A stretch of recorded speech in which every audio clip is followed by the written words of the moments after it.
Short sales. Everybody wants to know what is a short sale.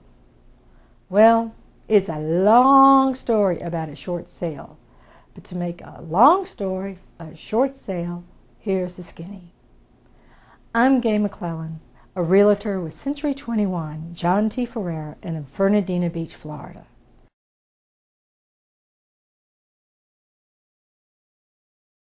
What is a short sale? A short sale is when the bank will agree to take less than the mortgage amount for a piece of property. Oftentimes, though, you don't know if the bank will agree to it. So you will put a contract in for this property for the mortgage amount or a little bit less and hope the bank takes it.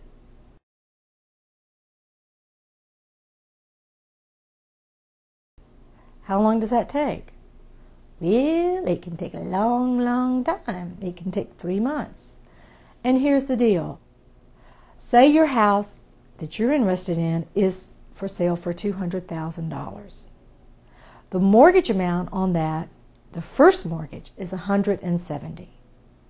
Now, you can put an offer in based on that first mortgage. Most people will put it in under $170,000. So, you'll take maybe within the 20% range of that $170,000. So let's just say we put it in for $160,000. You put the offer in. The people who own the house have to actually agree, even though they are not getting any money from this. They're just being relieved of their mortgage debt. Once that happens, the lister of the house, that realtor, will take it to the bank to have it okayed. Now, when I say take it to the bank, do I mean that they have it in their hot little hand and they're walking through the door? They are faxing this big package blind to the bank. Personally, I had to fax it 3 times to 3 different people, and every night I prayed that the right person got it. So that takes a little bit. Now the right person has it, but they also have 150 other short sale cases. So the listing realtor really has to get a relationship going with the person who has the short sale. They call up every day.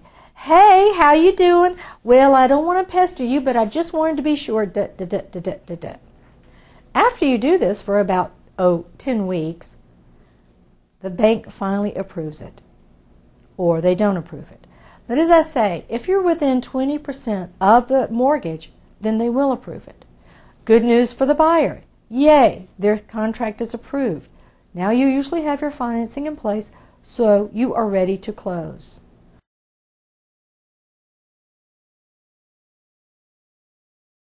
Warning, warning, warning. What happens now? You find out there's a second mortgage on the property. Good news, bad news. Second mortgages can usually be settled for less than the mortgage amount. After all, they realize that if they don't settle, the house will go into foreclosure and they will get zip. They're not going to get any money. No one's going to get any money. The house is foreclosed.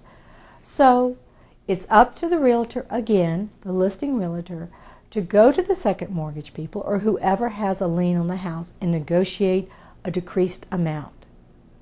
Who's going to pay that decreased amount? The buyer is. You are.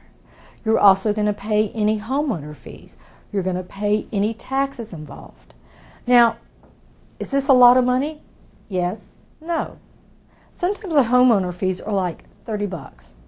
Sometimes the taxes on the property are already escrowed into the property of the mortgage, and so it's not that great of a thing, or they've already been escrowed and essentially been paid off by deposit. Sometimes there is a second lien. Sometimes it's not from a mortgage company. Sometimes it's from a jewelry shop or a gym. And you'll have to be expected to pay a decreased or negotiated amount. Say if the amount owed is $1,800, they might settle for $500. So all of that goes together for your short sale.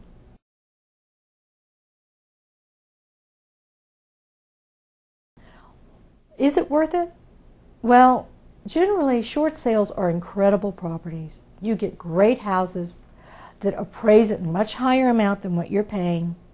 And if you've got 2 to 3 months, and a lot of patience, then a short sale is for you.